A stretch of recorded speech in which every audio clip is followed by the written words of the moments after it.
Hi, it's Mark Owen from Moose Marketing PR, the editor of Punchline magazine, and welcome to Punchline Talks, the business breakfast briefers, where each week I invite a panel of business experts to go over the morning newspapers, find out what's going on in their own individual businesses and their own individual business sectors, and finally, what's caught their eye in this week's Punchline. So before we start, I'd just like to say, if you like the show, please like, share and subscribe. So let me introduce you to a fantastic panel. We've got Jim Grant. He's the CEO and principal of Cirencester College. He's been there nearly 31 years. Goodness gracious, Jim. He employs 320 staff, 2,800 students. The college has a turnover of 13, 14, 15 million pounds. And they've recently finished their 4.5 million digital skill centre. So welcome to you, Jim. We've got Heath Gunter, CEO of Cheltenham BID, executive board member of Cheltenham Chamber of Commerce. They look after around 770 businesses with a budget of just £500,000. We'll find out how he does that. We've got Simon Birks, he's director of corporate and commercial solicitors. They've got £130 million of deals last year, and this year is looking even better. So we'll find out all about that as well. And finally, last not least, we've got Sarah Taylor-Phillips. She's the founder and managing director of Voyager Limited, celebrating their 10th year in business this year. And she's also an ambassador of the Forest of Dean Economic Partnership. So welcome to Punchline Talks. Guys, I'm just going to quickly share my screen. Let's go over to what's happening in the newspapers, courtesy of the BBC. So we got boost for trust in bitter struggle with Morant. How do you say this? It's not Morant, is it? Guys? Mordaunt. Mordaunt. There we go. Mordaunt. I obviously haven't been paying attention. I must have dozed off during all this. Mordaunt under the microscope. Then we got the Metro, pennies in heaven. The Eye, Tory rival Turner Mordaunt as favourite faces TV trial. The Daily Express, knives out for penny, not up to the job, says Ryan Reynolds. The Daily Telegraph, Foss urges Benedok to stand down for trust. The Daily Mirror, thank goodness we got a different headline. The Red Hot Alert, a warning that our NHS is going to be absolutely snowed under, or not, maybe not snowed under, but under the cosh. Vardy bushfire terror, says The Sun. The Guardian, jail water firm bosses over pollution, says Watchdog. And the Financial Times, Morgan Stanley and JP Morgan results set grim tone for Wall Street. And finally, last not least, the Daily Star, MasterChef John, I'm a werewolf. I don't know really where to go with that, really. I normally like the Daily Star headlines, but let's not bother with that one today. So let's start with you, Simon. What have you picked out from the papers, please, sir? What I've picked out, Mark, is a story that links to several other examples recently where we've had changes as a result of COVID, but we never have changes back. Now, I've got the Mail here. There's a story about patients giving up trying to see their GPs and how 55% of patients have now just given up on trying to get a GP appointment. And that obviously stemmed from, the outbreak of COVID and then going online, going digital, trying to do things remotely. But it just touched a nerve with me, Mark, in that I was in a restaurant 3 days ago and there was an old couple in a restaurant who'd had a meal, had a couple of teas and coffees and sandwiches and went to pay their bill and was told, we don't take cash. And they were struggling, they were embarrassed, and I ended up taking 10 or 15 pounds off them and actually performing the function of the cashier myself by paying the bill on my credit card.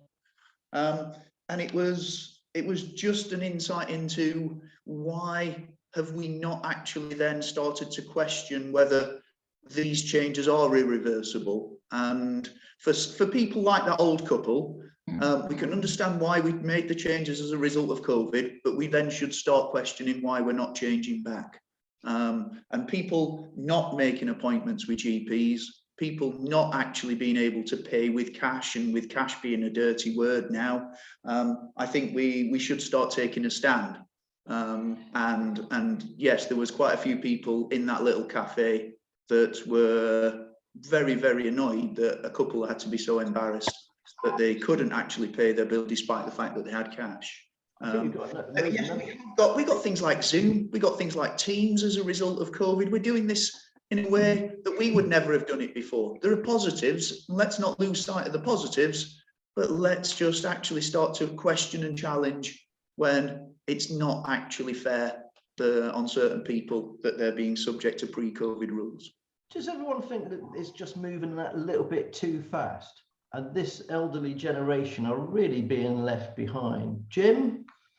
Yeah, I mean, you've got situations now where on some buses, unless you've got a debit card which you can tap, you can't get on a bus. And I've just come back from Spain actually, and I think it's probably even more progressed towards a non-money economy there. So yeah, it's happening really, really fast. COVID's accelerated it, as Simon says. But I think there will be a lot of people who will be left behind by this. I agree. I think parking's another big issue, isn't it? You know, you try and leave your car, and you know, my mum, she just couldn't do it. She wouldn't be able to do it because, you know, she's got to use her phone, or it's virtually impossible. So especially when they want to try and get more people actually into the town centres and the shopping centres, which leads us very nicely to you, Heath. Obviously 770 businesses, surely a lot of them have moved away from cash. They have. It really depends on the business and what they're trying to do. The example that Simon gave there, I just don't understand why they're turning away good money that can go straight in their pocket. Businesses are crying out for money at the moment, so why turn away? But the big problem also, the big problem also is a lot of banks are closed. So where do you take that cash? If you take too much cash, you've got to, normally they would cash it up, take it to the bank. Can't do that now. None of the banks are there.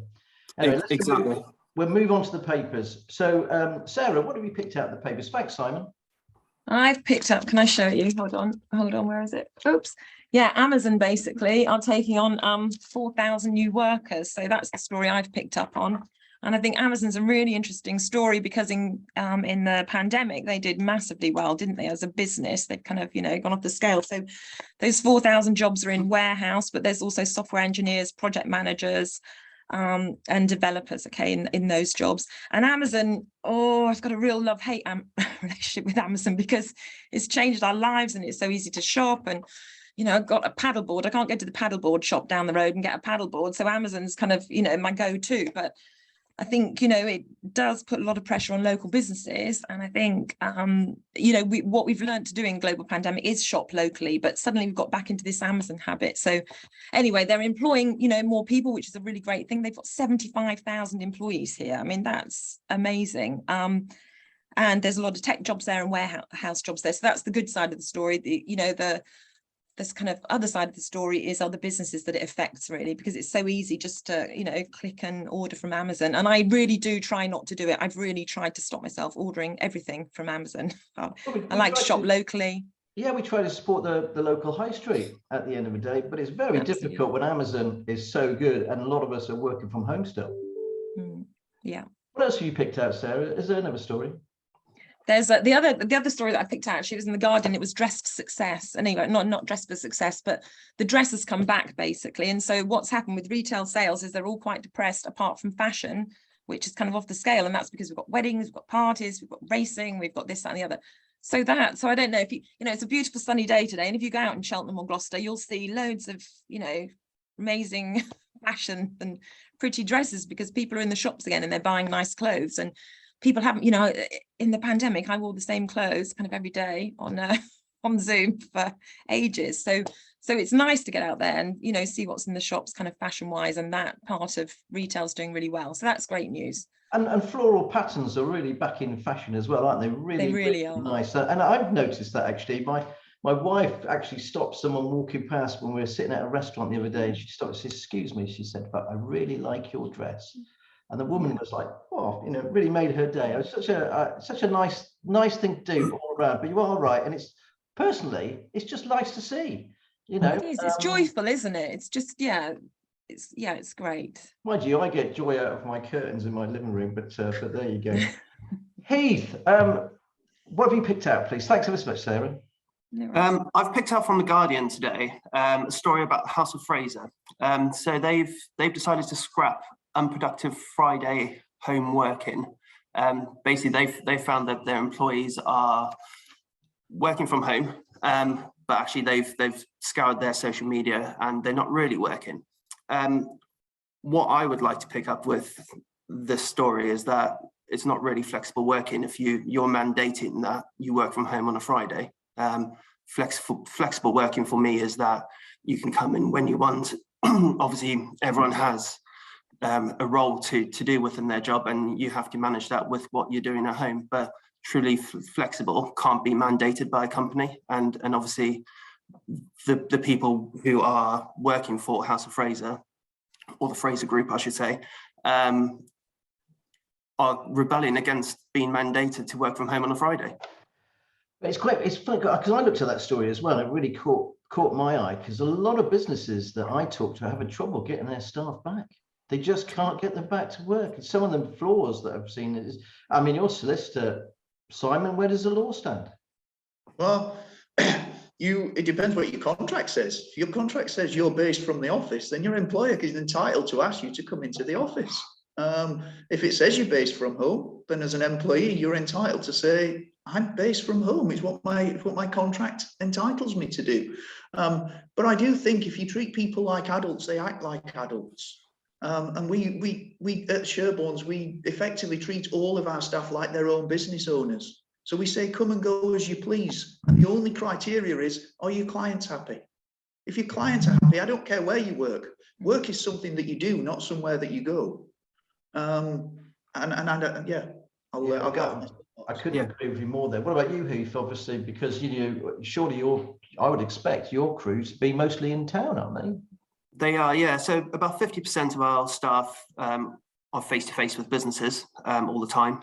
So they have to be in. But then we have people doing admin or social media communications, and we're very flexible. It really depends on what their workload is, what's going on in their family life. That's really important to us. We have a mantra here that it's family and work, not work versus family. You've just got to manage the two together. There's so many benefits to working in an office environment together, though. Looking back on my career, I've learned from so many people just watching how senior managers conduct themselves in meetings or just around the office, and I learned a lot from that. So that's one thing that I would be worried about if it was completely at home working. I totally agree, especially for young people, which leads us back over to Jim. I mean, Jim, with apprentices and things like this, young people need to be around, managers who could show them the ropes, isn't it? It doesn't really happen if you're working from home. I mean, certainly the age group that we're working with, and the whole lesson of COVID is that online learning is a very, very poor third best. And they need to be, they basically need to be with their peers, with a teacher in a face-to-face environment. Because it's not just about learning the content, it's also learning how to be with other people, learning how to communicate, how to work in teams, all those sort of things. You just can't do those things remotely. And also, if you're in a sales environment, like I'm on the phone, other people can't hear me making those calls and learn by my example. And young people in particular don't have those soft skills, do they? Sorry, Sarah, you're going to say something. I've seen there's been a lot of virtual work experience. Actually, I'm really into work experience because kids actually, you get to see people and work with them, and it's good for networking, etc. But virtual work experience for me, it's like Googling swimming. When you swim and you get in a swimming pool and your hair gets wet, and it's cold, and that when you Google something, you don't get any of that experience. You get, how to swim and where to put your arms and what to do. But it's just, doing it, work experience in real life versus work experience virtually. And I think learning's the same. And I think it is all about, it's not the water cooler chats necessarily, but it's just those conversations which you don't think about on Zoom, or if we're in a room together, the conversations would be different, and there would be other things that kind of came up, I think. And I think it's that, I think you miss a lot, particularly in innovation and creation, definitely. Young people also, you're not going to talk small talk with them so much on Zoom. You ask, what did you do last night? Did you go to the theatre? Did you go for a drink? I think when you're sitting with somebody, those sorts of natural conversations come out, but on Zoom you have to sort of force it. Sorry, Jim, you're going to say something. No, what I was going to say is I was going to pinch Sarah's idea there. That's a great example. Yeah, I'm going to pinch it as well. I think we're all going to pinch Sarah. Okay, thanks, Jim. I've done you, haven't I, with the papers? Not yet, no. No, come on then, sir. What have you picked out? My favourite today is in the Daily Mail. There's a great clip of 3 lions crossing a river, and they're attacked by a hippopotamus. They do survive, so you can watch it. I was hoping it wasn't an analogy for the England match later today. But more seriously, and on the subject of rivers, there's an article in the Times today about levels of pollution in the rivers.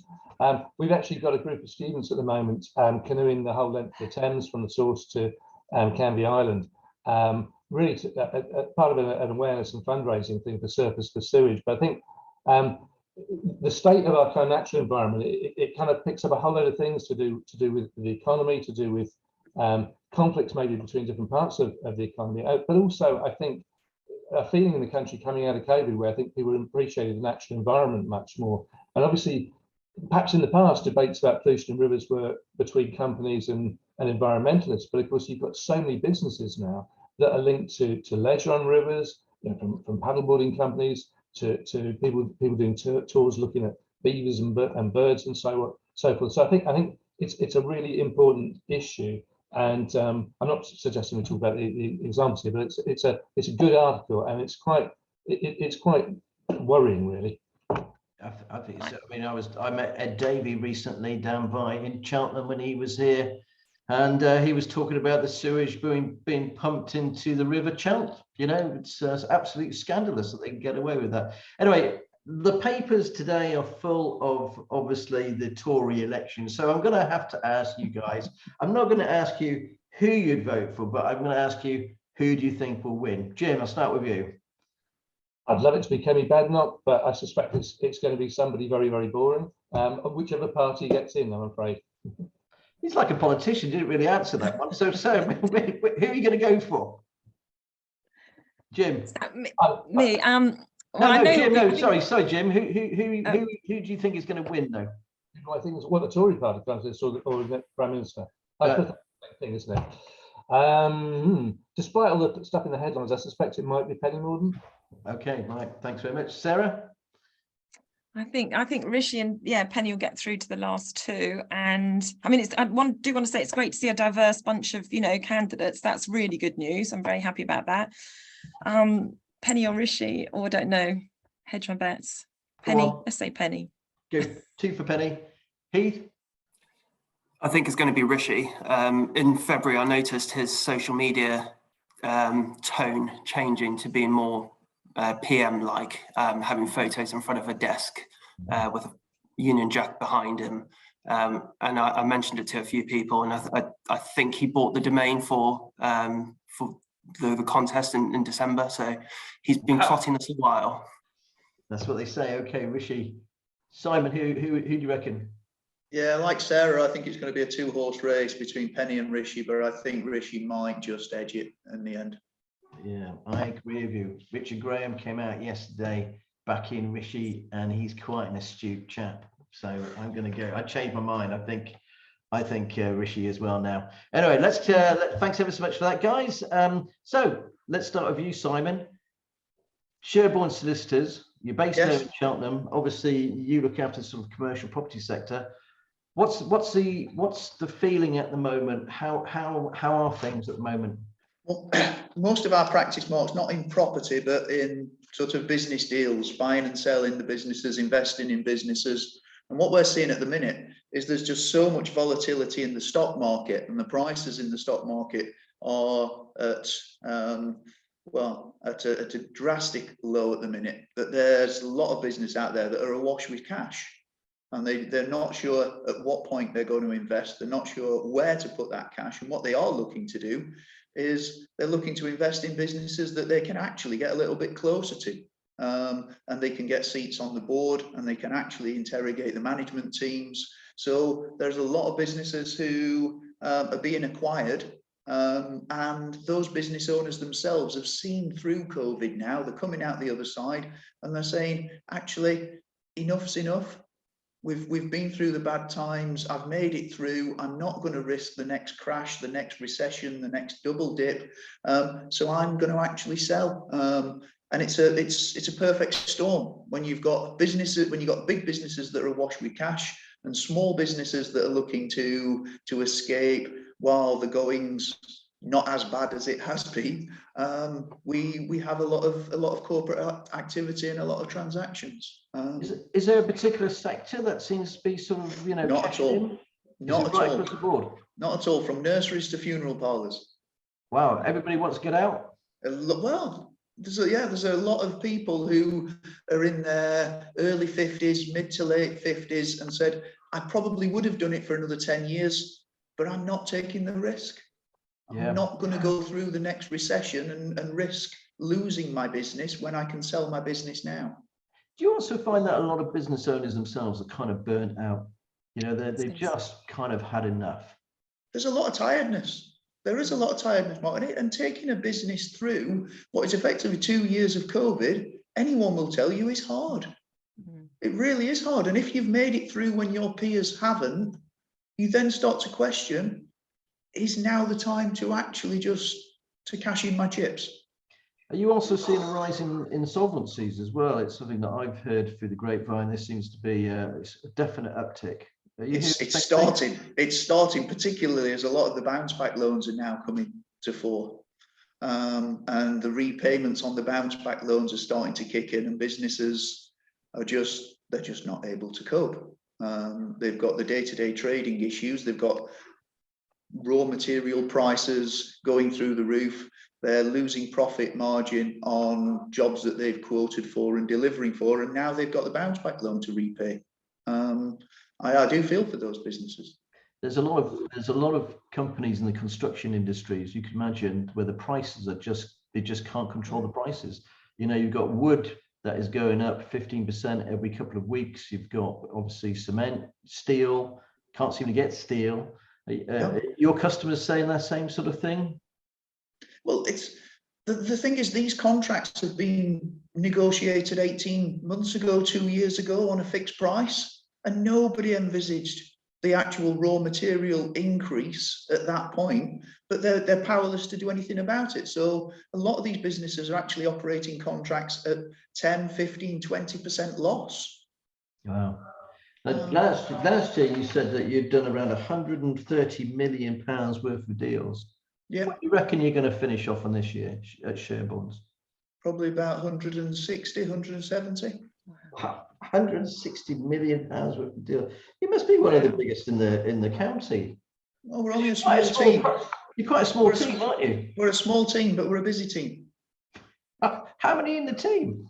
There's 7 in the firm, and there's 3 in the corporate team. Wow. Oh, that's pretty damn good. I was trying to think about my maths there, but I'm going to leave it for now, just so I don't embarrass myself in front of Jim. Thanks ever so much for that, Simon. Absolutely fascinating. Let's go over to you then, Heath, please. It leads us quite nicely onto the sort of companies selling up, leads us onto the high street. Obviously, you're the man that's leading the marketing for Cheltenham. What's it like on the high street at the moment in Cheltenham? If you look at the vacancy rate, it's looking very good in Cheltenham. We're very fortunate. Over the last few months, we've reduced our vacancy rate to about 8.8. If you looked at it around Christmas, it was about 12%. Currently, nationally, it's about 11.5%. So Cheltenham's doing better. However, we obviously have some of the long-standing units, high-profile units on the high street, which are empty, like the Jack Wills, Gap, Sports Direct. So we're currently working with those landlords just to try see what we can do in those units. It's obviously very difficult to try get national chains back into a regional town. We've spoken to some big chains, and their strategy is we're just going to concentrate on cities at the moment. But overall, if you look at the figures, Cheltenham's doing good. Footfall's great. What sort of figures are we looking at for football? It's about 750,000 every month in town, and we've held that for the last 4 months, which is quite nice that we haven't had the ups and downs. It's been quite steady since April, which is brilliant, and obviously helps with planning for businesses in the town centre on staffing and obviously planning for the future with their income streams. Now, obviously, you've been running the Cheltenham BID. There are 770 members. What really struck me about our chat this morning was your budget. It's only £500,000 quid. How many staff have you got there? We've got 7 staff in total. Majority of them are part-time. So it's equivalent of about 3.5 full-time staff. Okay, and where do you spend most of your money, if you don't mind me asking? Events. So trying to drive footfall in. So over the last couple of weeks, we've had a big screen in Wimbledon for the Wimbledon championships. That was based in the brewery. Footfall figures from that really, really good. So actually up on 2019, so which is great. We do other events around town. We're just about to launch Cheltenham Food and Drink Week, which will happen at the end of September, which will obviously drive footfall into the food and drink establishments in town. And then obviously we're doing the Umbrella project at the moment, which is a fantastic project with the ADHD Foundation to raise awareness for neurodiversity. And there's going to be free training for businesses as well of how to work with staff who have neurodiversity and also customers as well. It's an amazing installation. If anybody hasn't seen it, it's just a sea of umbrellas in the canopy of the street, isn't it? What street is it, and who came up with that idea? It's the Strand part of the high street, so near Iceland, if you know where that is in town. So I think there's 16 around the country, and we got approached by the ADHD Foundation to see whether we'd have a space for those umbrellas. We obviously looked at the pricing, and the main thing for us was also the sustainability of that, because you're putting plastic in the air. So we managed to source the umbrellas from another project that happened previously, brought them over, got them branded, and then we're going to hopefully donate those umbrellas to either businesses or people around town, so they can get used as actual umbrellas as well. So it's not just a one-off installation. It's fascinating, absolutely brilliant as well. So I just love the colours. Thanks ever so much for filling us in there, Heath. Jim, we're going to go over to you then, please. So Jim, you've been in charge of the college for Cirencester College for nearly 30 years. Wow, you've seen some amazing changes. No, I haven't been in charge. I've been here that long, but I haven't been in charge of it all of that time. No. But okay. Yeah, I have seen quite a lot of changes. So there's 500 students mainly doing A-levels when we started, and we've broadened it out hugely over the years. What would you say was the unique selling point of Cirencester? Because there's quite a lot of colleges around the area, isn't there? Yeah, well, it's the only sixth form college within Mars. There's only 3 in the whole southwest of England, so it's got a different ethos, perhaps from the bigger FE colleges. So and I mean, when you talk to students every year, we survey them about why do they come to us, and it's always the same thing. It's always the choice, the atmosphere, and the kind of the way they're treated. So I think there's a kind of special culture to the place, which you kind of get when you come in. Most of our visitors notice it straight away. When I've ever been there, you are right. There is definitely a nicer feeling about it, you know, and the staff and everybody else are really good. The students seem really happy. They're amazing. I mean, I don't think we can completely claim credit for how they are. I think they learn it off each other, you know, because they're coming in from hundreds of different schools, so they've all had very, very different experiences. But they just seem, you know, each year they seem to kind of get it when they come here.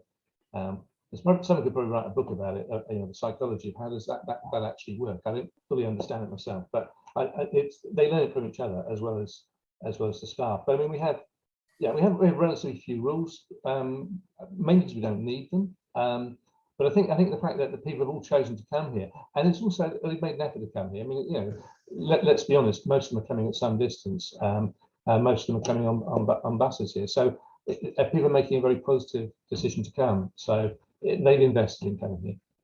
Now, you've just completed your £4.5 million digital skills centre. What's that going to mean for the actual college and for the students itself and for the business community? How can businesses connect more with you guys? Well, first of all, it's part of a wider push. I mean, we're the sort of the pioneer T-level college in the country, in the region, and there are amazing qualifications, which, you know, I probably could talk about another time. But basically, what we're doing is we're converting all our vocational provision into T-levels and also widening the range. So there's a much wider range of kind of skills options within the constituency that we serve. So as part of that, we're developing the campus and trying to put in some of the facilities that we've never had before. I mean, we've got some great classrooms and so forth and sports hall, but we haven't had workshop spaces. We haven't had things that are like modern office spaces. And so the digital building, it serves a number of purposes. So clearly there are students who are learning digital skills there. There are students learning cyber skills and so forth. And there are students learning graphics communication, and construction, the digital aspects of construction, sort of surveying and so forth.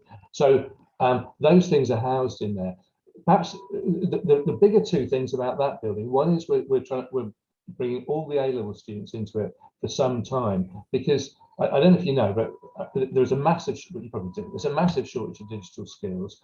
There's a huge dropout of students learning digital skills formally rather than informally at 14, particularly girls. And I think we've got to think of new ways of engaging people in it. So one of the ideas we've had, and it's got a dreadful name, it's called Digication, but with all the A-level students, they're all going to be doing part of their course through a digital medium. And the idea there is that they through looking at a subject they love, but using digital skills, they actually start to think, okay, well, there are careers linked to things I'm really interested in, which are digital. And that might influence their choice of university, or it might lead to them going straight into that area. To just give you one example, so the geographers, for example, will all be learning to use some GIS software.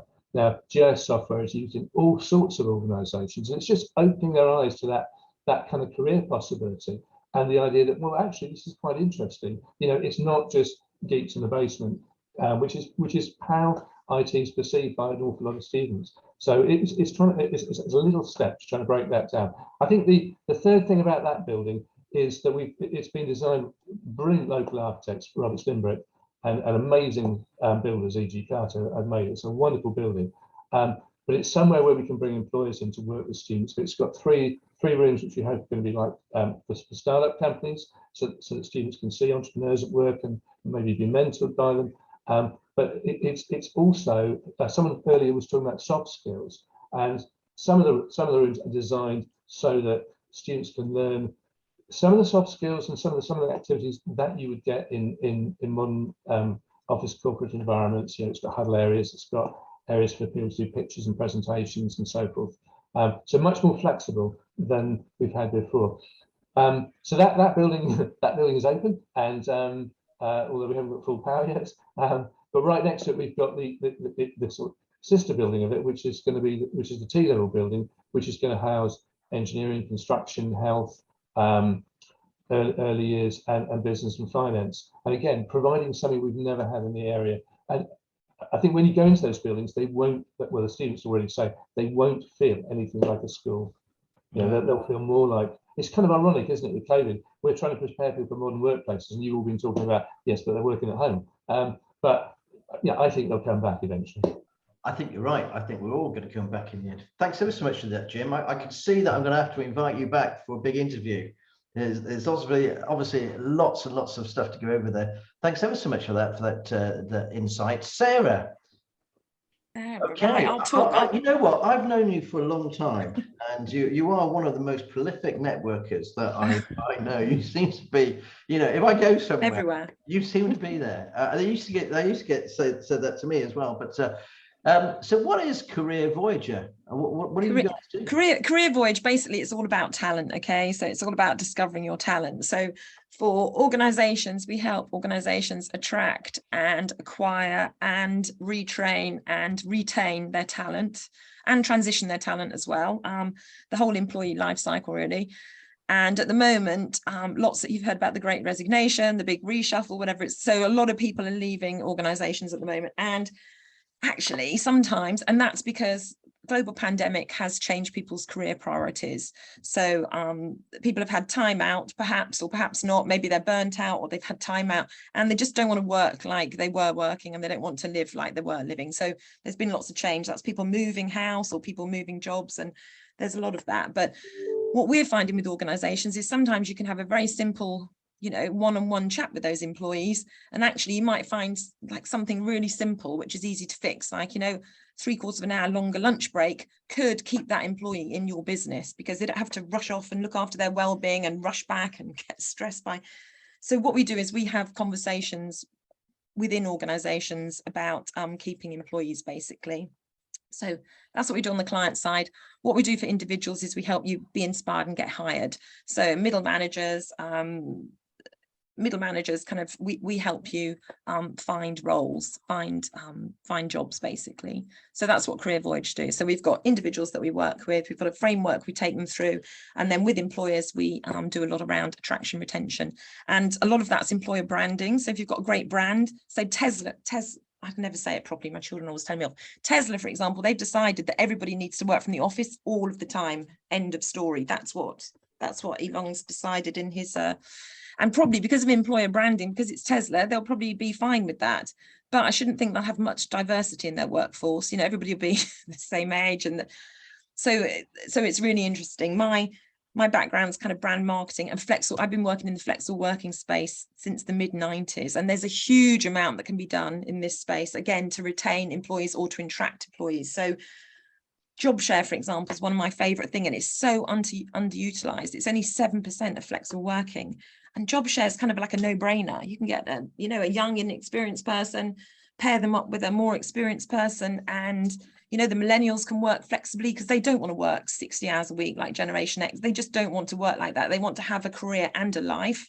And guess what? When you get to retirement age, maybe you don't want to just stop immediately and retire. Maybe you want to have a phased retirement or do it a bit more slowly or give back. So I'm very into flexible working, job share, interim working, that type of thing. And when you explore those options, because people, when you talk about flexible working, people think remote working at the moment. So remote working, home working, well, that's all about where you work. It's not about when you work or what you do at work or how you work. So there's a lot more to flexible working than kind of where you're based, basically. Is it at home? Is it in the office? Is it in the cafe? A bit more complicated than that. And I think organizations who get that sorted, you know, win. They attract more talent and they retain more talent. It's huge. People want time these days, really, more than money, or a lot of organizations are. Depends on each employee. So each employee is different. So Mark, I'd want different things in my working life than probably you want different things. Sometimes I want to upsize my career. Sometimes I want to downsize it. It depends where I am in life, in the world. So yeah, so that's what we do at Career Voyage, basically. So if you're having trouble hanging on to your people, you know, we can help with that, because sometimes it's something really simple just to hang on to them. And then if they're going to go anyway, do you know what? It's good to have notice that they're going to go and kind of proactively manage that. And keep relationships, because we've got boomerang employees. You know, I went back to Dairy Crest 3 times. You know, I was a graduate trainee, went back as a business manager on Clover twice, you know, after various career bits and pieces. So yeah, so that's what we do. It's funny, when I worked at the Bath Chronicle, the citizen newspaper, sometimes it was all about who you sat next to. Simple thing as that. And if you got moved away, it could be enough. No, absolutely fascinating. Thanks ever so much. 75% of people leave their organization because of their boss, and actually you can just get them to report into somebody else. Easy peasy, you know.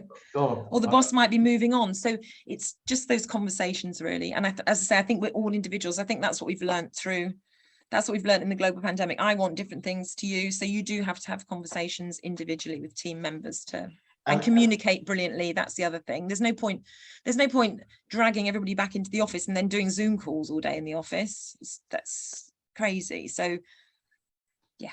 Okay, no, well, thanks ever so much for that, especially there's a big piece in the paper about the people can't find the right amount of staff. You know, we just can't find people. Major story in today's papers. Okay, thanks ever so much for that. We're going to quick roundup of where, you know, what is the pick of the punchlines.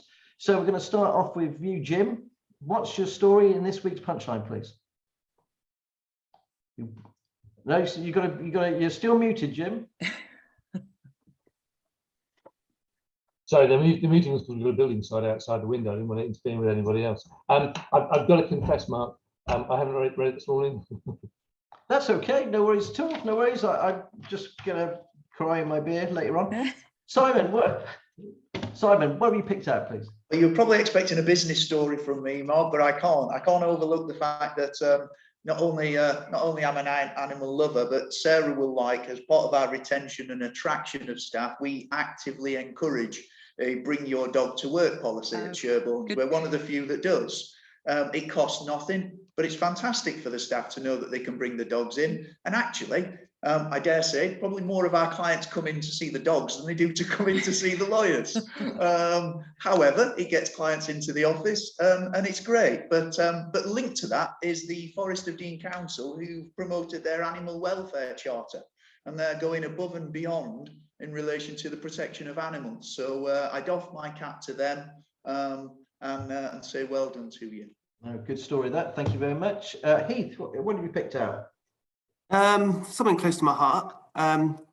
Takeaways. So Deliveroo has been in Cheltenham for 7 years now, and it's revealed the top takeaways of Cheltenham. So we've got the bacon cheeseburger from Five Guys in the brewery. And then we've also got the doner kebab from German doner kebab, obviously. And then one of my personal favorites, salt and pepper squid from Giggling Squid. Obviously, relating to this is that there's quite a few independent businesses also on Deliveroo, and a lot of them pivoted during lockdown when they couldn't open. So Deliveroo was actually a lifeline for a lot of these smaller businesses. And a lot of them have actually carried on using Deliveroo and Just Eat because it's opened up an extra line of revenue for them. So there's obviously some negativity around these riders around town and extra cars coming through the centre of town. But I think overall, having Deliveroo as a service in the town is great. No, totally agree. Totally agree. They work bloody hard as well, those guys. Yeah, especially in this heat. Especially in this heat, yeah. Don't fancy that. I still don't understand how you get a hot McDonald's when they can't get it delivered to your home, when they can't deliver it hot from their counter to your table, but that's a different story. Right, anyway, Sarah, what have you picked out this week's Punchline, please? I'm really into innovation, so I just love the advanced engineering and manufacturing proposition, that G1 LEP are doing. I mean, it's so exciting. The stuff that's happening with aircraft and all the technology and the renewables. It's happening here in Gloucestershire, and it's so exciting.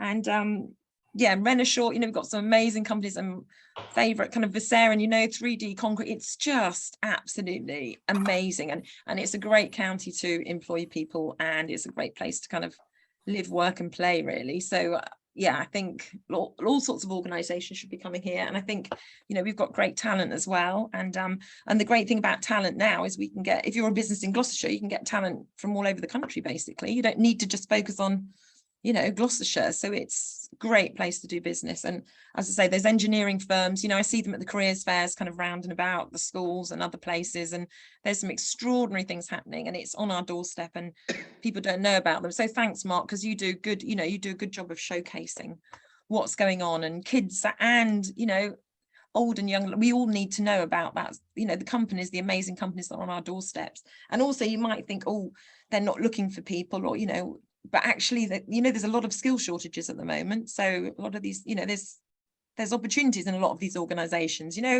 change your career forever. It's amazing. So we're very lucky. And startups as well, they all started as startups, didn't they? Yeah, couldn't agree more. My story of the week actually is the continuation of the regeneration of Gloucester city centre. Aqua Construction got the contract to build some housing down there in the flats, but it is all part of the £1.7 million regeneration of the digital forum, and that work has now started as well. So hats off to those guys. Thank you ever so much. Just like to thank our fantastic panel for today. That's all we've got time for. I would also like to thank our brilliant sponsors, Hazelwood's business advisors and tax advisors, and just wonderful, nice people. Thank you to my panel. And again, we'll see you next week. Thanks for joining Punchline Talks. Cheerio. Bye-bye.